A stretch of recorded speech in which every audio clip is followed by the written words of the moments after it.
Welcome, everyone. Thank you so much for being here today. We're doing a hybrid model. So we have Felicia, and I'm here in person. And then we also have the wonderful capability for Zoom as well. So we anticipate some more joining us, probably in person or on Zoom. So we always like to get started with the introductions. I do know that we're going to say Deshay for last because she is our guest speaker today. And that's one of the things that we do pride ourselves for each and every meeting of women in business is we like to highlight one of our women in the community. So I'll start out with introducing myself, Deborah Hendricks. I am a consultant. I work with private, both teams and individuals, and also nonprofits in coaching and facilitating, building leadership capacity to better our community. And so I'm really happy to be here, and I will turn it over to Felicia to lead our introductions. Hello. Hi. There you go. As events coordinator here at Modesto Chamber, so let me go ahead and go around the room for introductions. Madhu, you want to start us off? Yeah, absolutely. Hello, everybody. Great to see everyone. I can't believe this month rolled by so quickly, huh? So anyway, I'm Madhu Singh. I'm the branch manager at Bank of Stockton, but right here on Dale Road in Modesto. Glad to be here and great to see you all. Welcome. Right, we're here. Okay, Madhu. Cheryl?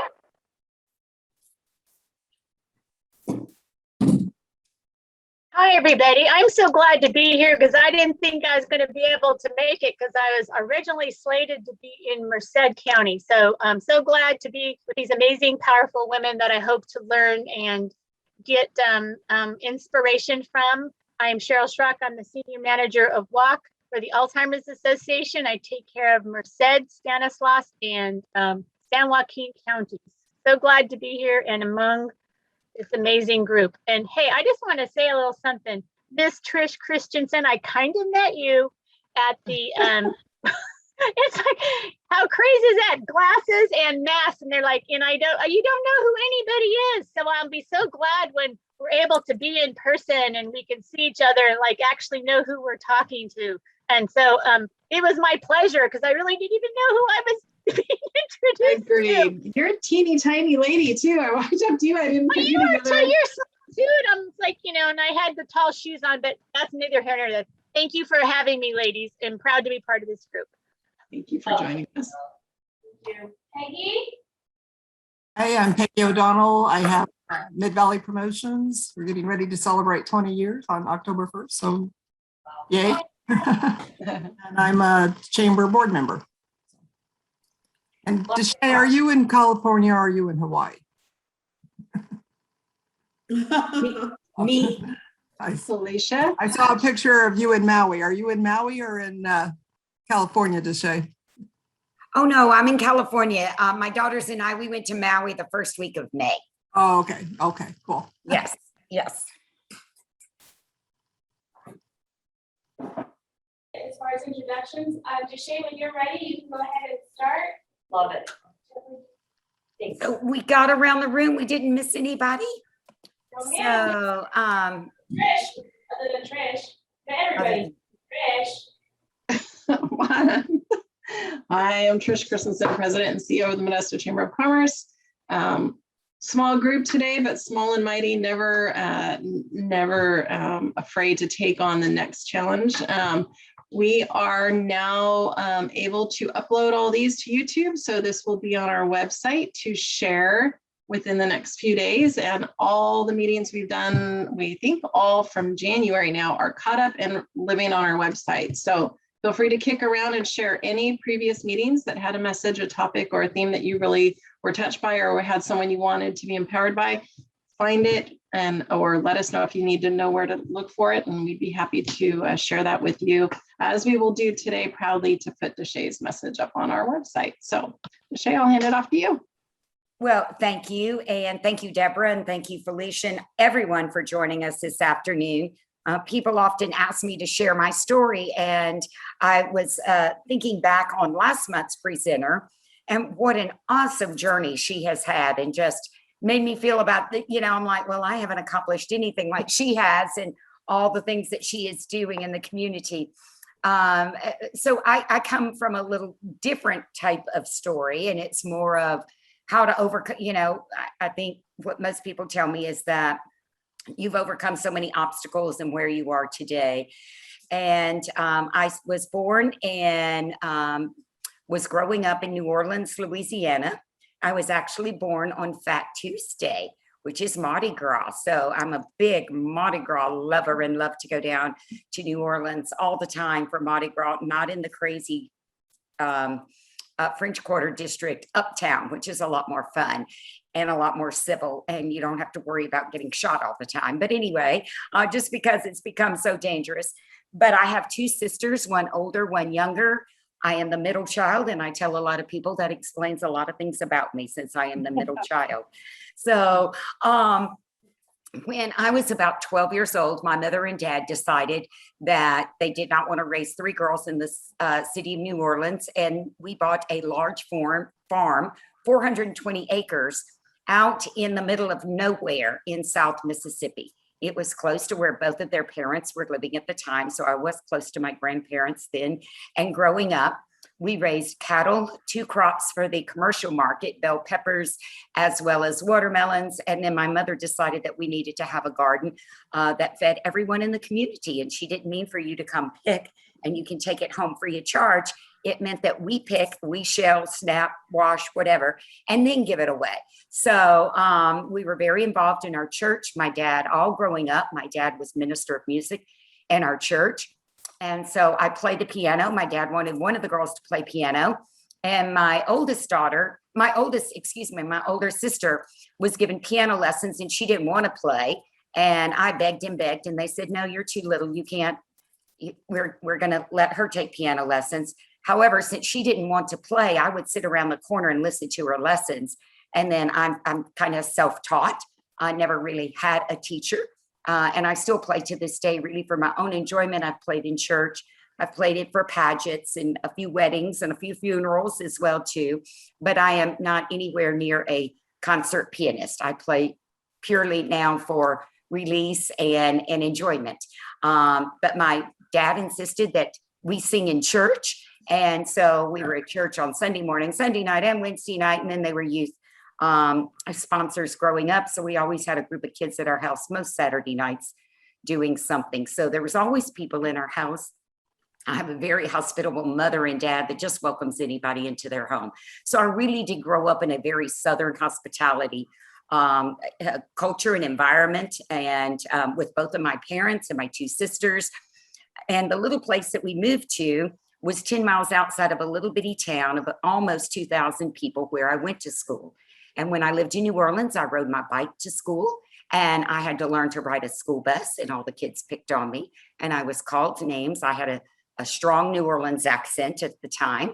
And so I was what we would call today bullied a lot as a child growing up. There was one girl that took me under her wing and finally, made some friends after that, but it took a long time for me to get acclimated into that community, which was really quite a struggle.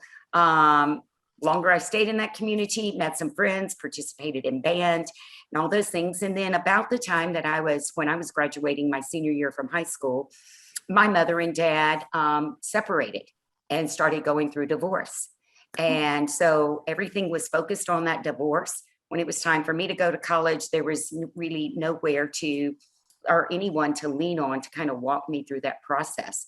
So I didn't go to college and I was quite independent. And so I started working for a law firm and started working as a legal secretary, moved on to work for a state senator, had the option to go to DC, but I didn't have anybody that was really supporting me saying, you can do this. And so I declined that position. Then I met the father of my girls, and we started some retail businesses. So we started a small retail business. It was like a floral and gift shop and kind of a little bit of crafts, but not much. And then we decided that we would franchise that. And I'd never done any retail before. So it was quite a learning experience. Learned to go to market and buy in January for December, for Christmas the next year. All those things as we continue to grow. So I wrote a franchise manual. I figured out how to set up franchises. We sold franchises. I managed franchises, went and got them all set up, ready to go, kept them on track. And then I was responsible for doing all the purchasing for the stores. Because then at that time, we also opened a larger retail store, very much like a Hobby Lobby or a Michael's. So it kind of looked just like that. I was so glad when a few years later, and this was in Memphis, Tennessee, where I lived for 7 years, that an importer from Taiwan offered to buy them from us. And I was very grateful that we were able to get out of the retail business because I had worked 7 days a week for several years and was just really, really exhausted. But I did learn how to order goods from India, a lot of places overseas, get through customs. My legal background really helped me in that regard. After we sold the businesses and I took a few months off, I went back to work for a prestigious law firm in Memphis, had the great opportunity to work for 2 of the senior partners, very involved in one of the political parties as well. I did a number of things there and I was their paralegal for them. And that was a great learning experience as well. Did a lot of corporate work, did some patents, estates, a little bit of personal injury, but a lot with estates and corporate. So that's kind of my background. We had the opportunity to move back to Hattiesburg, Mississippi, where my husband at the time and I had met. And we moved back there. I was a stay-at-home mom for a little while. And then I needed to go back to work. And I go into my dry cleaners one morning to drop off his shirts. And he says, someone needs to hire you. And I said, what? I don't want to work in a dry cleaner. Said, I don't think. And he said, no, I've got this guy that needs to hire you. And it was a orthopedic rep. So I interviewed, I got hired, I trained, and I went into surgeries. For total hips and knees. I did an ankle, a few shoulders, but it was primarily hips and knees. And a lot of those, they were not scheduled. I would have to work on Saturdays, Sundays, and my oldest was a little one at the time. Move on through that. I worked there a couple of years until one Saturday morning when I promised my daughter we would get a Christmas tree. I got a call and had to drive about an hour and a half to a hospital for a surgery that someone had shattered. Their hip in a car accident, and we were pretty much there most of the day in surgery. So really had a great exposure to that, learned how to a lot of the medical terms. And long story short, a few years down the road, my second daughter was born, and my girls are 4 years apart. And then I quickly got divorced and was in a relationship had grown very abusive. And I didn't think that I could be out on my own, support myself. It was just a very abusive, scary, dangerous situation to be in. And I realized that I didn't grow up like that. I have to back up and tell you that when I got married, my mother and dad got back together and started dating, and they are remarried to each other. And they are remarried to this day. So yeah, which is kind of a little bit of a cool story. So I do have my parents, even though we went through a rough patch for a while. Through their divorce, which was not fun at all. Somewhere along the way there, I've experienced our family home burned to the ground, and thankfully nobody was injured. So when I hear about fires and what everybody loses in our communities around in this area, my heart really goes out to them. I know what it feels like to get up and not have a toothbrush, or you have the clothes you have on your back and that's it. And we didn't salvage anything out of that. So that was a pretty devastating time for us as well. But you know what? We overcome. People in our community were just great, just like we would do here, and gather things and really support us through that hard time. When I finally made the decision to leave my husband and pick up my little girls and figure out a way out, I was not working. I was a stay-at-home mom at that time. My youngest was just a baby in a crib, and everybody gets there at a different time. And I decided that I was going to leave, even if I had to live in a box under a bridge. I'd finally reached that point. And I wasn't going to put my girls in any other danger. And I didn't grow up in an environment like that. So I moved out and had a lot of support from my parents. Then I realized that I really couldn't have a career because I didn't have a piece of paper that had a degree behind it. I had all this experience and all these amazing things, and I realized that nobody wanted to hire me. So I went to one of the universities in Hattiesburg. There are two four-year universities there, as well as 2 junior colleges. And I dropped one off at the daycare, took one to school, and I drove to one of the universities and I said, I want to enroll. I don't know how to do this.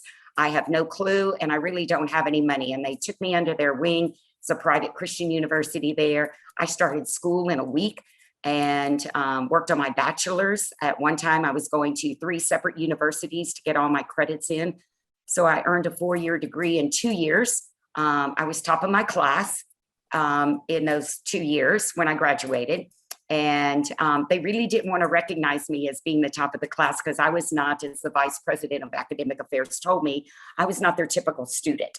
I didn't live on campus. I wasn't involved in all of that. And I said, I don't have time for that. I'm raising 2 girls. So after I finished my undergrad, while I was doing that, I worked part-time as well.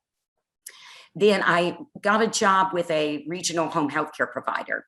And as I started that job, my goal was to get some experience under me because my goal was to work on my master's, become a CPA, and go into the acute care industry, hopefully being a CFO of a hospital one day. That was my thought. That was my idea. I had offers to work for different CPA firms in Florida and Louisiana and Mississippi, and I turned them all down to work for this home health care provider, which were great opportunities. And I worked there as an accountant and was doing all the books for 13 different home health agencies. At the time, we ultimately grew that.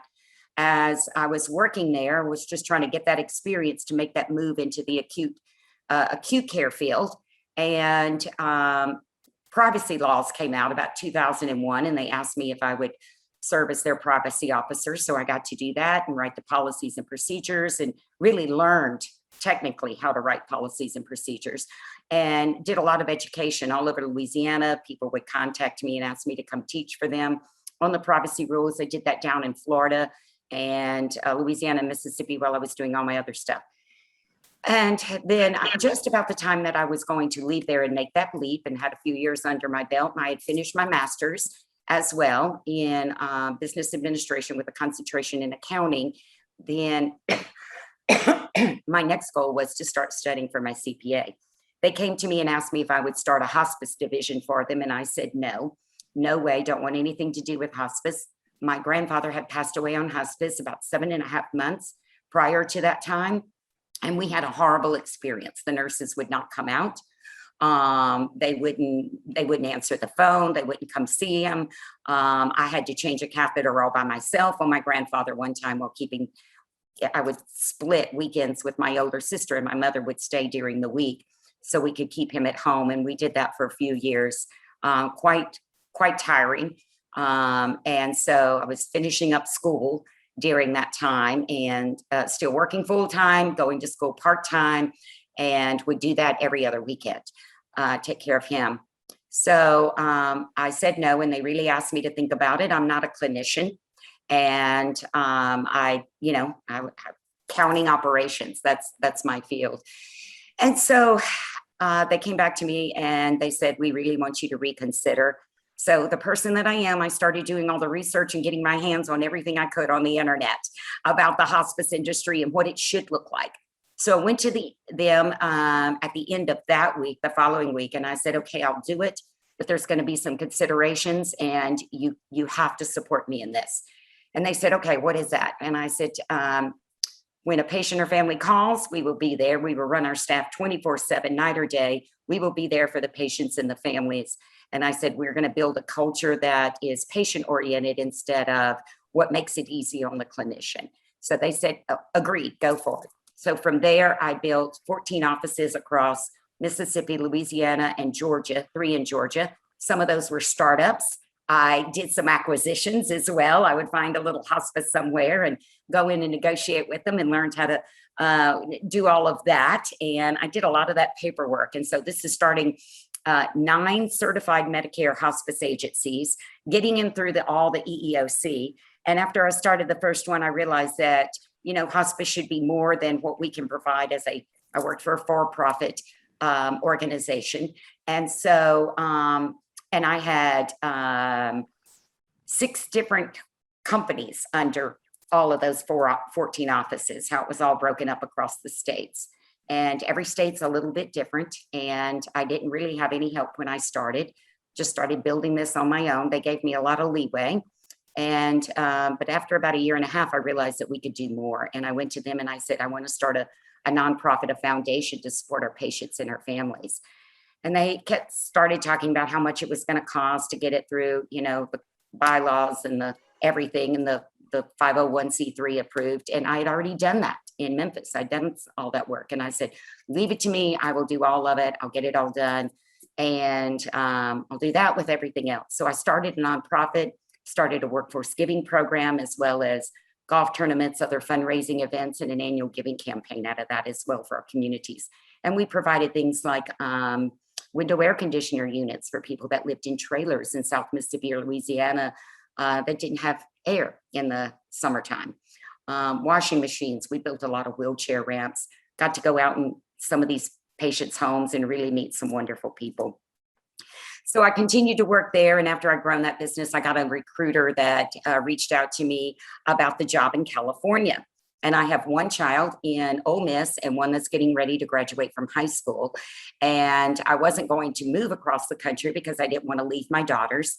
And all during this time, they have no contact with their dad. Their dad is not in their lives, doesn't support them in any shape, form, or fashion. So it was strictly all on my own.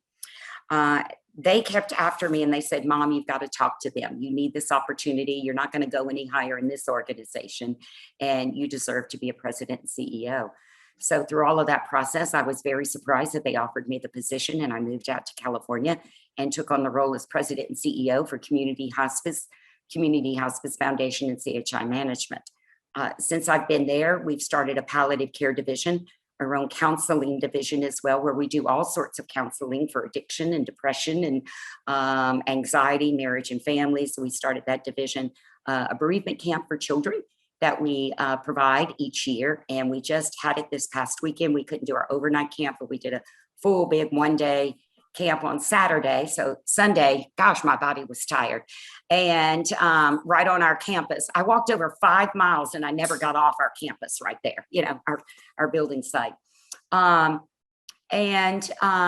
Let's see, I've expanded the Hope Chest thrift stores. We've expanded our locations and I opened a branch office for them as well.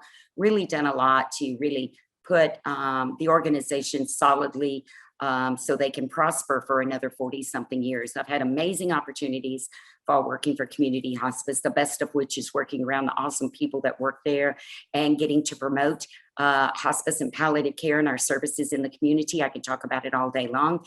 You know that I love it. One thing that I started when we do a monthly staff meeting, we recite our mission statement. At the beginning of every staff meeting, we recite it all together for them to learn our mission statements as well. But it's been a great opportunity. I serve on the Chamber Board of Directors. That has been awesome. I also am a member of the Modesto Rotary and serve on the Board of Trustees for the Modesto Rotary Foundation.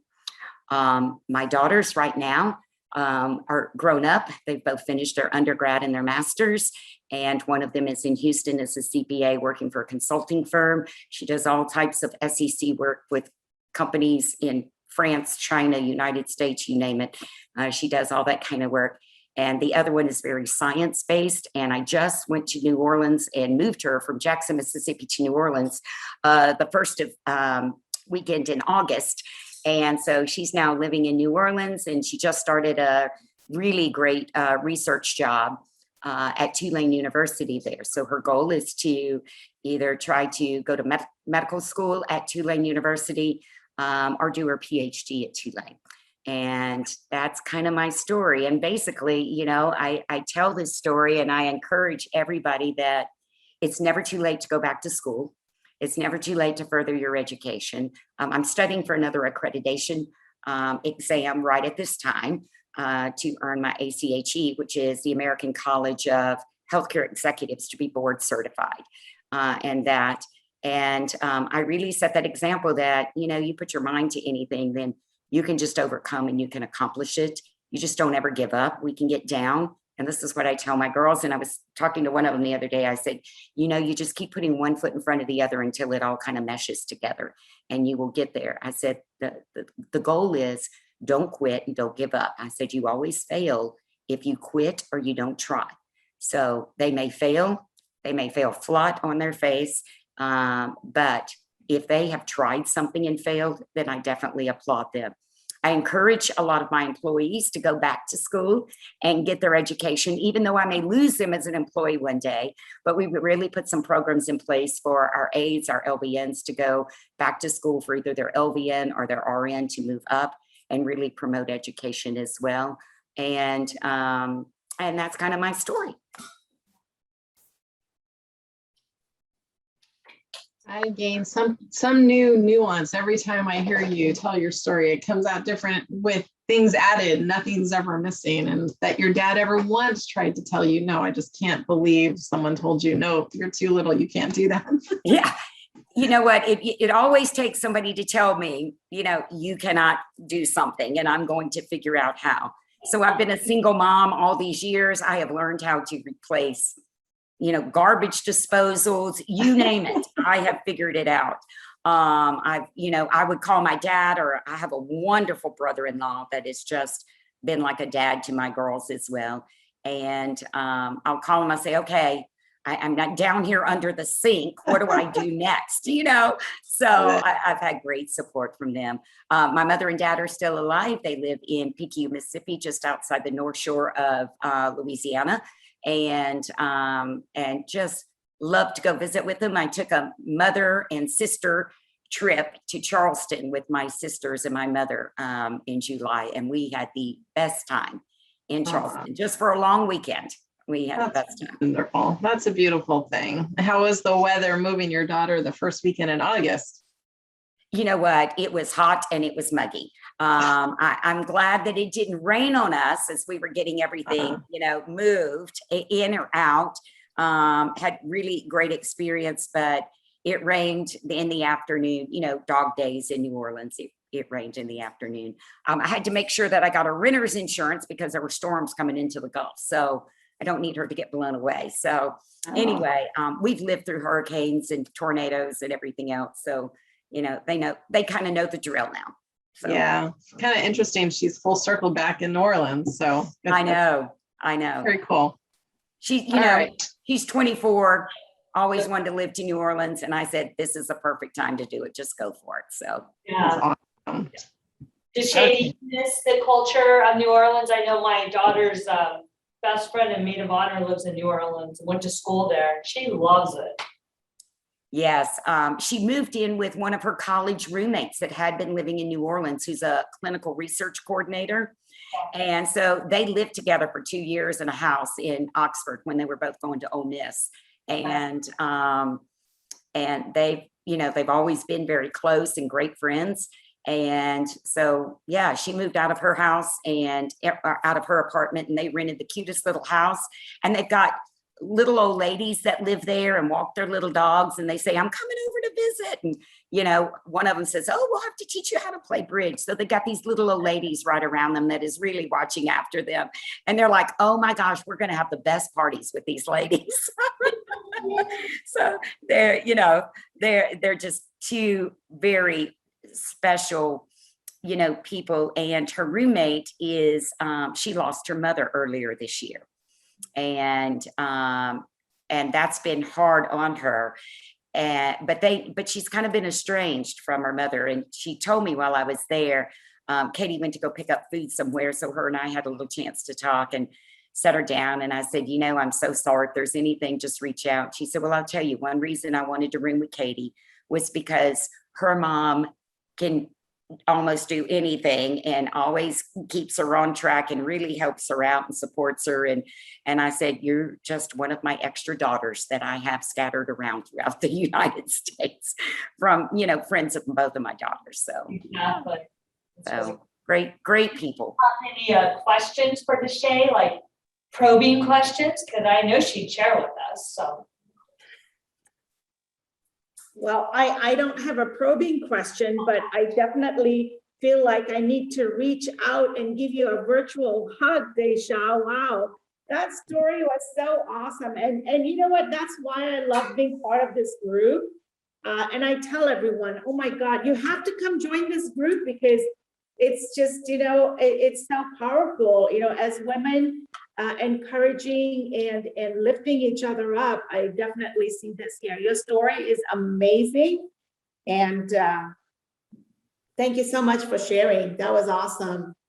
Thank you, Madhu. It just doesn't feel amazing. It's what I needed to do for my family. And I've been very blessed and given some opportunities and had some doors open. And, I think sometimes you just need to take a leap and go for it. A door opens, just step through it and not be afraid to try something different or try something new. Because I've worked in the legal field, the retail field, orthopedic sales, been in surgeries, and now I'm in the hospice world and retail. So you never know what comes down the pike. So I just, encourage everybody to keep their eyes open, because like Trish, she never imagined probably to be in this role. That wasn't where she was headed, and that wasn't I don't think that was her goal. And, but opportunities come your way. And even though they may feel very scary at times, I think it's great to just walk through the door and see what happens, I agree.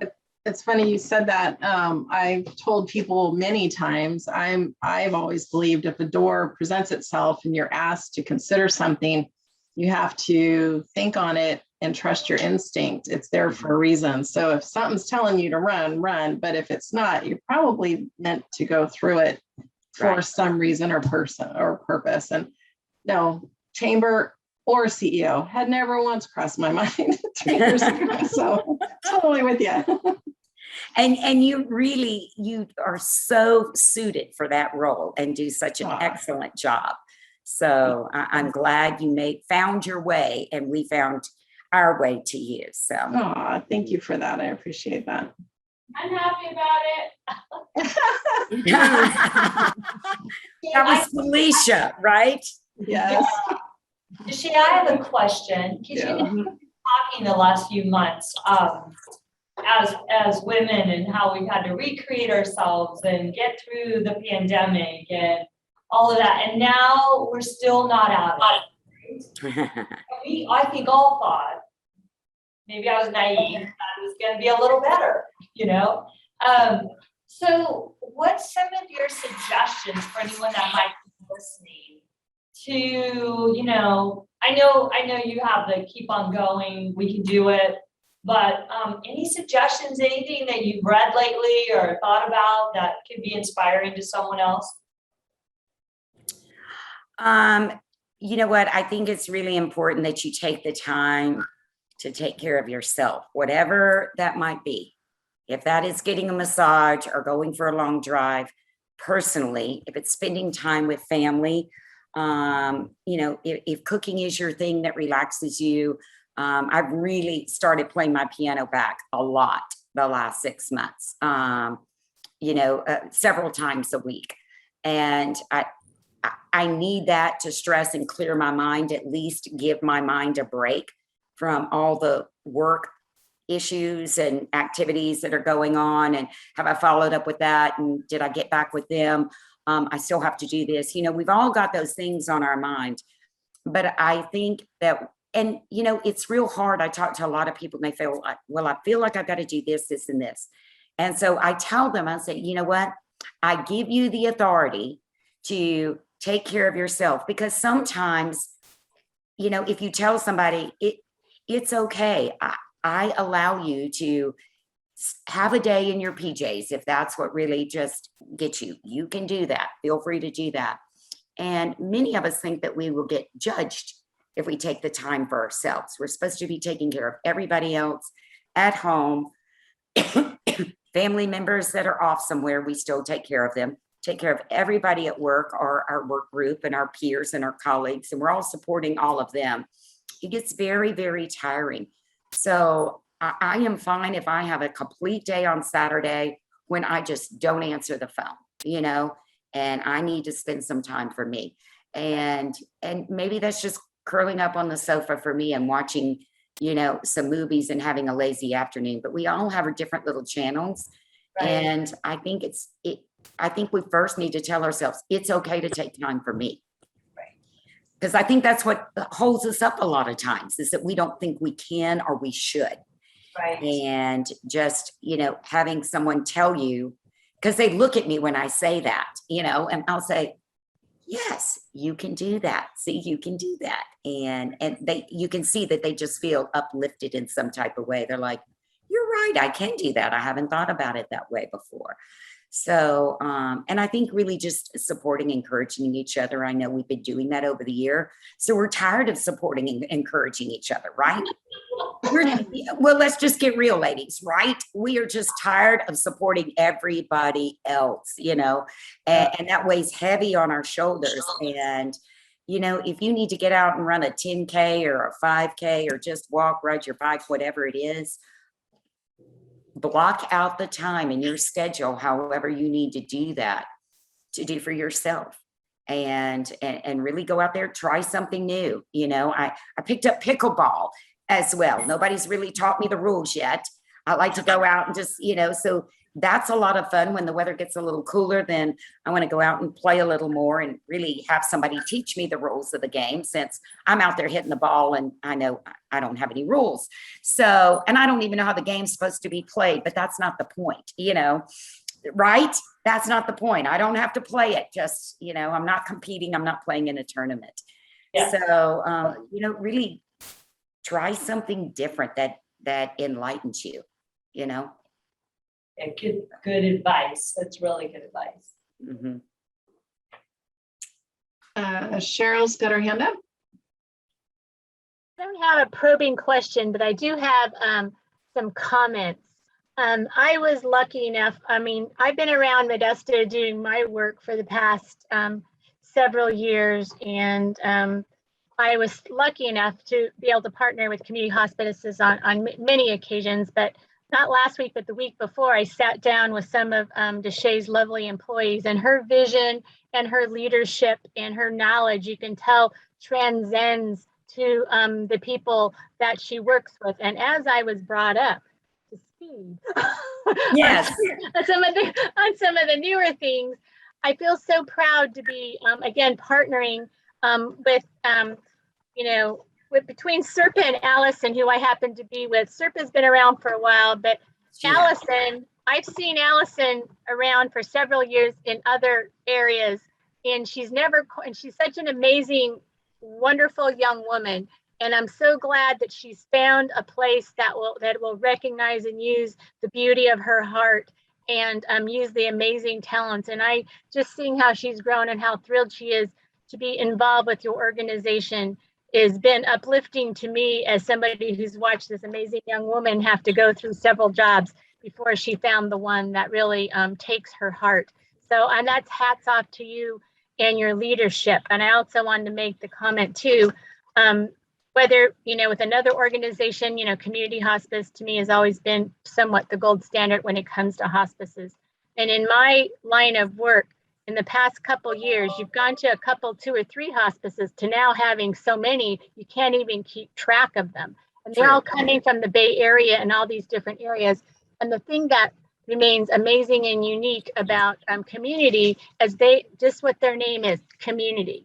They know the Central Valley, they know the people, they know what it takes to take care of them, they know the needs, they care about their community, which I can't always say for people who come in from the Bay Area and do these different things. So really hats off to you and your leadership and your employees and what your philosophy is and for your vision for the Central Valley, because we are unique and we are a little different than some of these other areas, and you recognize that and you do what's best for our community.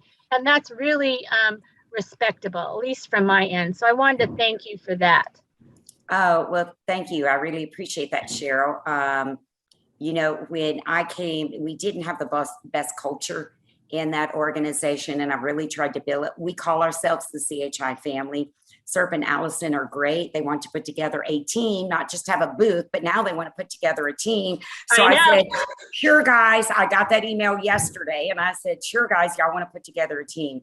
I tell everybody, I said, our name is Community Hospice. So our community is so great to us that we make sure that we give back to our community as well. So that's why we like to partner and sponsor different events for Alzheimer's, Valley Children's Hospital, or whoever that might be. We really want to work with them. United Way, Power the Purse, it's our way of giving back to the community and sharing those resources as well.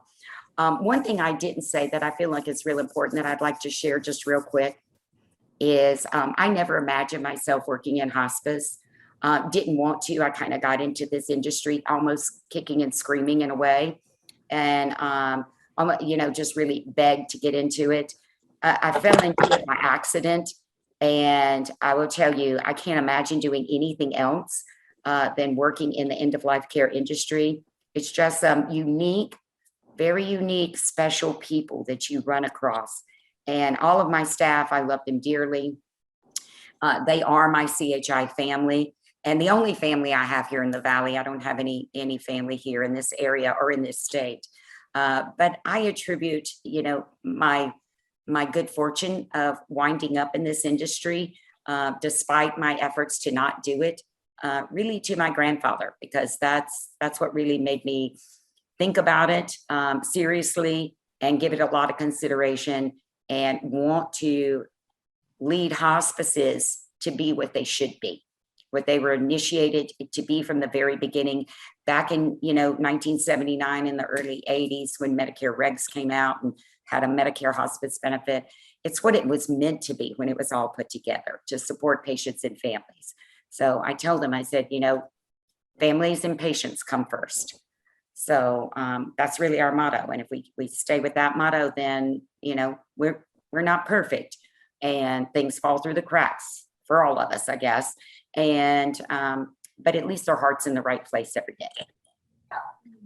I mean, I can honestly say, just like Alzheimer's, when you hear the word hospice, people need to be educated about what hospice really is, because it's really a beautiful way where they do palliative care through the end of life.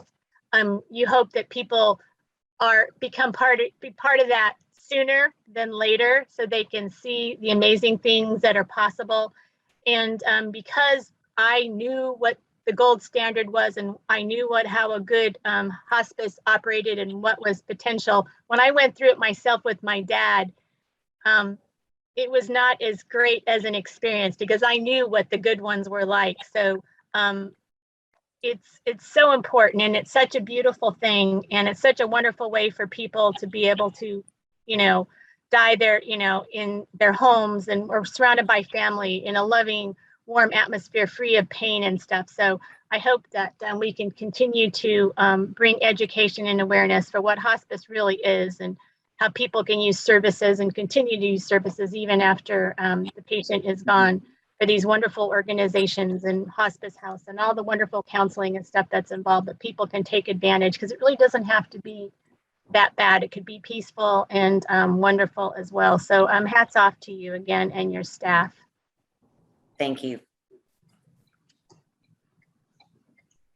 Thank you, Shay, so much for being our speaker today.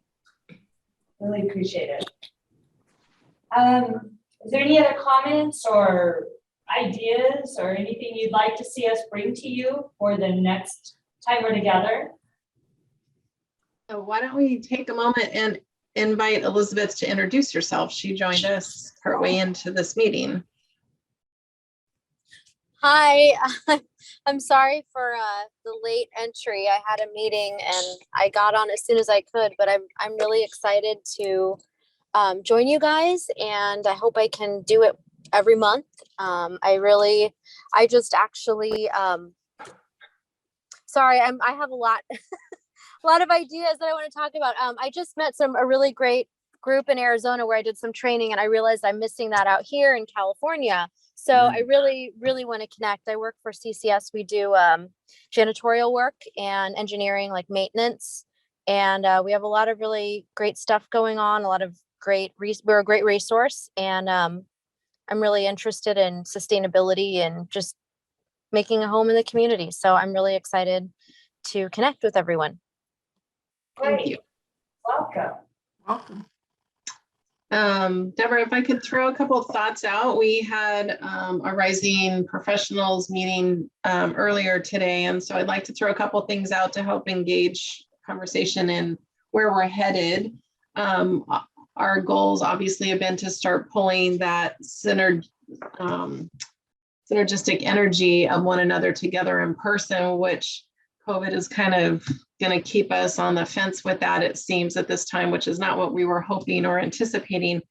But our goal will be, as we build our trajectory going towards 2022, to find a way to build on this group through networking from one another out and engaging more in, and then migrating this into hopefully October or November, an in-person, almost like a social, if nothing else, to sort of meet one another. We'll find a way safely to do it depending on what's going on around us. And hopefully in January, we can do something with a little bit of substance. We can touch a specific topic or another speaker that brings some info and a foundation to what we may need as a group or individually, but maybe add in a layer of community give back somewhere into that process. So those are things I'd like us to kind of start thinking about. I'm going to give it back to Deborah to kind of take some of that and open up for other ideas with you guys. But at this point, over the meetings we've had since like November, we have quite a few people that have engaged, and it's hit and miss month to month. We totally understand that, but we'd love an opportunity to start pulling everyone together and let's make a difference for one another in our community through this opportunity. Absolutely. And back to you, Deborah. Yeah, thank you, Trish.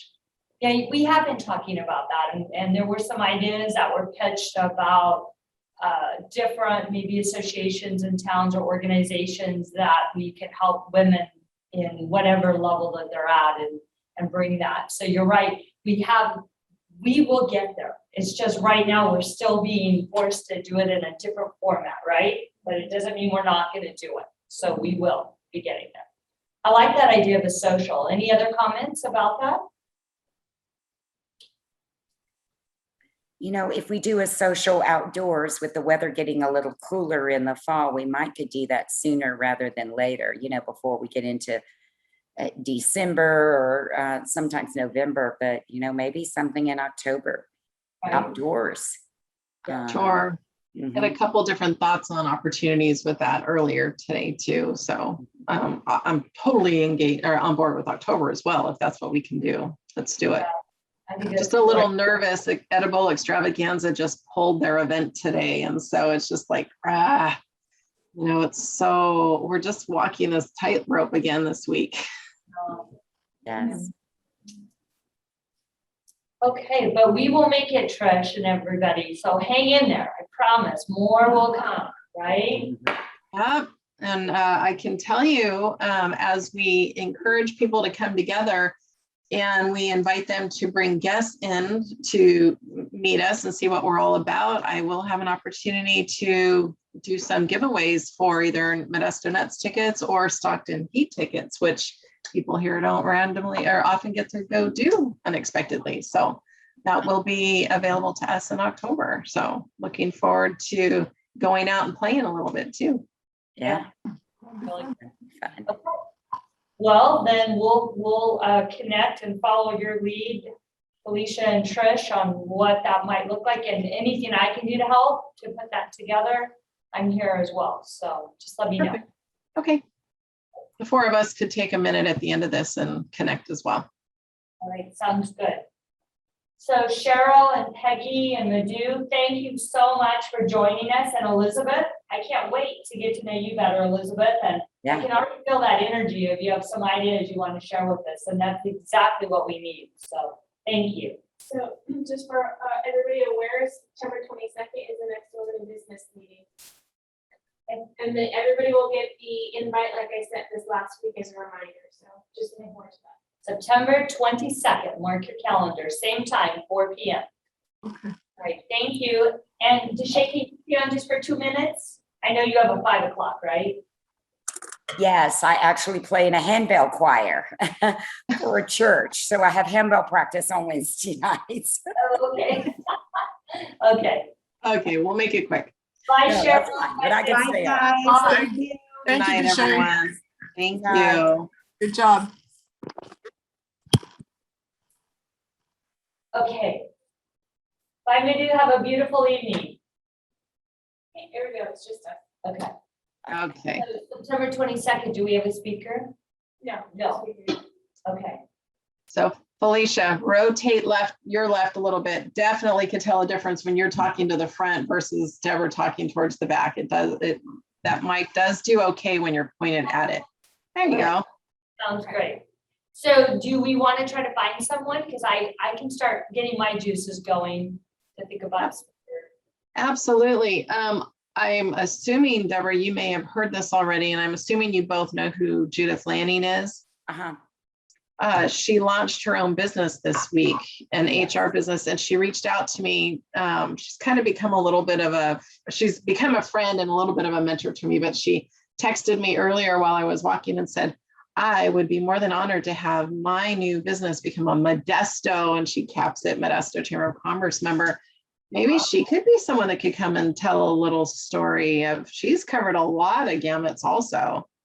Yes, she's a great lady and has had a great career at Gallo and before. So And she's been in education and the winery, and she's kind of become a personal, kind of like, what would you call it? She would lead around Bob and Marie at times. She was kind of like their personal adversary when they were, not adversary, you know what I mean?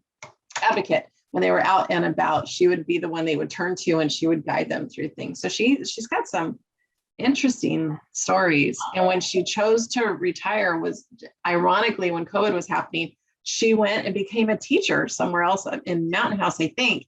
And then Alzheimer's impacted their family harshly, and she couldn't maintain that. And so she's done a lot of dynamic things just in the last 18 to 24 months. So yeah. I love it. Let's ask her.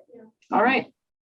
So Trish, another thought, like we are having the in-between meeting with Rising Professionals, should we get together and kind of roadmap, or do we want to wait for that? For the next Felicia, you know what? I think we're on the right track with both. They want to take September off to brainstorm, because Tim really wants that tactical a mentorship and a lunch and learn. We're not quite needing that. So let's not skip September, but let's target a social in October. Let's kind of follow the road map that they're doing here for now until we're ready to kind of evolve into our own path. We're not quite there yet. Oh yeah, you didn't mean take the month off. I meant like kind of have a more cohesive with us meeting of kind of trying to see where the roadmap is. Yeah. Right.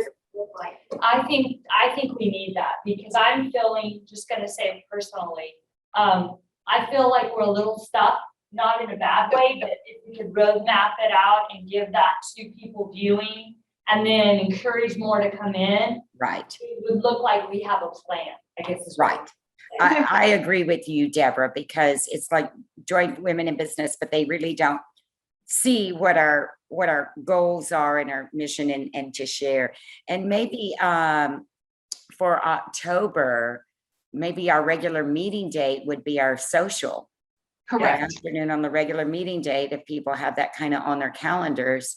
And then we ask everybody to bring 2 guests along with them to really, I think that would really open that group up a little bit more. Yeah, 2 or I 3 didn't guests. mean- Everybody has to bring 3 guests or 4 guests, Right. or 1 or whatever, Right. I didn't mean in addition to, I meant in lieu of. Maybe we go 4:30 to 5:30 instead of 4 to 5. So there's time for people to get there. Right. But yeah, let's shift it to an in-person something, whatever fits for the dynamic of our environment at that time. right? I feel if we do that and we get together and we kind of hash out like Rising Professionals a little bit, at the October meeting, we can have a launch kind of. I agree. There. Yeah. What we're looking forward to. Yeah, I agree. So when you Yeah, get, because we could actually have it, if we have it in a place that has any type of ability to have that would be indoors if we had a screen, but you can talk about the roadmap, even if it was put up like on coroplast and put it on an easel would even work, you know, to show if we're outdoors. And print a version. So the outdoor kind of in between concept place that popped to mind, 931 in the Century, there are 2 indoor places owned by the same person, but she has a breezeway through there. And I've done one event where she incorporated that breezeway. We could make it work for a group of 30 people. So simple. It's completely out of the rain, real breeze, you know, wind wouldn't hit us hard in there. So it's an option. Right. So when you get back, Trish, can you calendar with Deshay and with me? And we could, I would really like to have a good hour and a half as a planning meeting for us. A minimum of an hour and a half. I think we're gonna need it. But we could go now. Yeah. Yeah, Felicia can work on getting that calendar. We have a couple hot topic things we're trying to kick off the ground before I leave, and she'll have to carry over to next week. But we can look at options and kick those out to you guys this week, and then she can lock it in, and Hope can throw it on my calendar if she can't. She can put it on my calendar. Right. So And I would like that meeting to be in person too, Deborah. I agree. Yeah, I agree. And you know what? We can either come here or Deshay, we can come your way, whatever You works. could come my way. I have room as well. It's whatever is convenient. I can go downtown or y'all can come my way. I don't know what works best for you. So. well, at this point, if you guys are talking hour and a half, why don't we meet somewhere and incorporate a meal or something into that and kind of, you know, have it more cozy planning session. Right. Outside, just, you know, yeah, we could do that. Okay.